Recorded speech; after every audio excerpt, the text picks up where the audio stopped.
Assalamualaikum warahmatullahi wabarakatuh. Perkenalkan, nama saya Rifali Ramadan, NDH 33, peserta pelatihan dasar CPNS Angkatan 20 tahun 2026, kelompok 3. Saya berasal dari instansi pemerintah Kota Sabang, dengan unit kerja di Inspektorat. Pada kesempatan hari ini, izinkan saya membagikan sebuah learning journal mengenai apa saja yang telah saya pelajari dan saya dalami pada agenda pertama. Baik, kita memasuki materi yang pertama, yaitu membahas tentang wawasan kebangsaan dan nilai-nilai dasar bela negara. Nah, pada poin ini saya kembali disegarkan tentang 4 konsensus berbangsa dan bernegara, yaitu yang pertama Pancasila, Undang-Undang Dasar 1945, Bhinneka Tunggal Ika, dan yang terakhir NKRI. Namun, yang paling krusial bagi kita sebagai aparatur sipil negara adalah bagaimana kita mengaktualisasikan 5 dasar bela negara dalam kehidupan kita sehari-hari. Yang pertama yaitu cinta tanah air. Yang kedua, sadar berbangsa dan bernegara. Yang ketiga, setia pada Pancasila.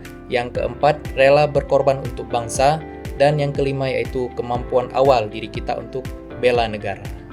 Memasuki materi yang kedua, saya diajak untuk lebih peka dan kritis melalui materi analisis isu kontemporer. Kita tahu bahwa perubahan lingkungan strategis terjadi begitu cepat.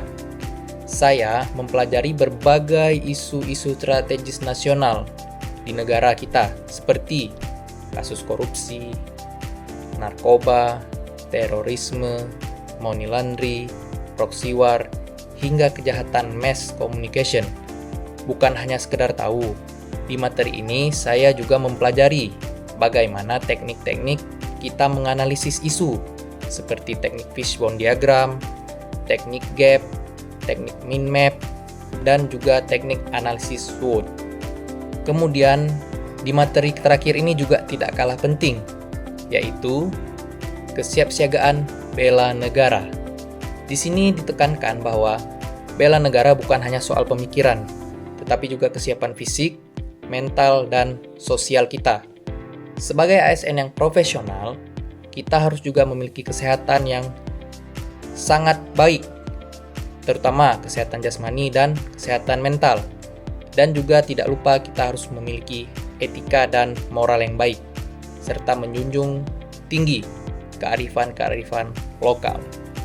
Tubuh yang sehat dan mental yang tangguh adalah modal utama kita untuk memberikan pelayanan publik terbaik untuk masyarakat dan juga menjalankan fungsi pengawasan tanpa kompromi. Wawasan kebangsaan dan nilai-nilai dasar bela negara berperan sebagai kompas moral yang menanamkan rasa cinta dan tanggung jawab.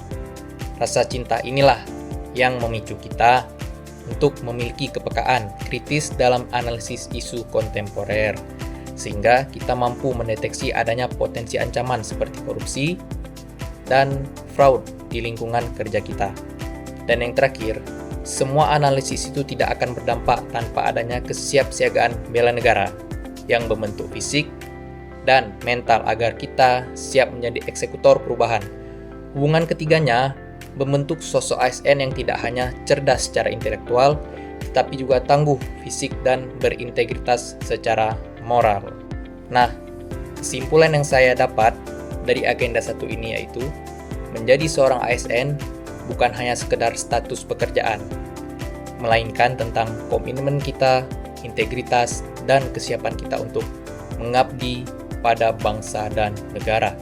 Terima kasih atas perhatiannya. Saya pamit undur diri. Maaf atas segala kekurangan. Wabillahi taufik wal hidayah. Wassalamualaikum warahmatullahi wabarakatuh.